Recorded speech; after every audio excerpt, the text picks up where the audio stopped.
Hey, my name is Jon Perenack. I am a facial plastic surgeon at the Williamson Cosmetic Center on Jefferson Highway here in Baton Rouge. What is the first thing you do when you wake up in the morning?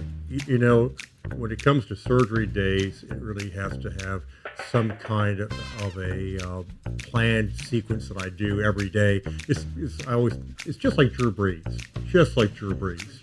Every day he got up on football days, he did the same thing. I do the same thing. I get up, I take a shower, I do a certain personal routine to get ready.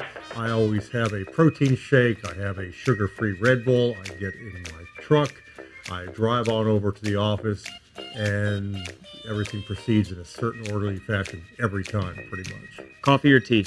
Both. Depends on what time of day. In the morning, it's going to be coffee. At nighttime, before I go to bed, my wife got me this really neat Russian tea set about 3 Christmases ago. And so I'll make usually peppermint tea, or sometimes it'll be like a ginger peach tea. Nighttime tea is good to go. Most prized possession? Actually, I have in my backyard, been building this for a while, but I have a 3-tiered koi pond I built. It has like waterfalls that come down from one to the other, it cascades down. And the bottom pool is about 18 feet wide, and it's about 3 feet deep.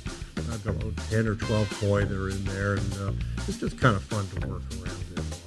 I was just in there. We had frost over the winter, so it knocks down all the brush that goes around it. So I was in there on this past Saturday, cutting it down.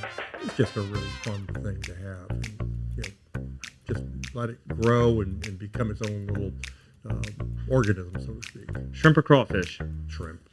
I know that's not popular. I've got a son who just loves crawfish. I like crawfish too. It's just a lot of work. So, good barbecued shrimp, hard to beat. Potato salad in your gumbo? I have this thing about white, creamy stuff. Mayonnaise, anything that's mayonnaise related, I gotta say no to. So no, potato salad, can't do it. Love it. Best answer we've had so far. Mm-hmm. Morning person or night owl? Up until the time when my last son was born and I had to read him, I used to be a night owl. My wife and I, we'd stay up till 2, 3 in the morning. And I got to be in my 40s, and we had our youngest son, and I had to read him to go to sleep, and he would not go to sleep unless I laid there in the bed and read to him. I always started falling asleep, and so now I can't stay up past 10:30, it seems like. But get up at 4:50 in the morning for surgery at 6? Yeah, 3 times a week. Most important thing every entrepreneur starting out needs to know? A couple things. Number one, be good to people around you. Life is stressful. Work is stressful. It's stressful if you have good people around you. They're stressed. You're stressed. You have to learn how to be good people even when things are rough. The other thing is, probably the most important skill you can have in anything, I think, is to be a problem solver. Figure out what the problem is and then come up with an answer to it. And that's going to make you do well in whatever you do. Dr. Jon Perenack, facial plastic surgery, over at the Williamson Cosmetic Center on Jefferson Highway here in Baton Rouge. And this is how I work.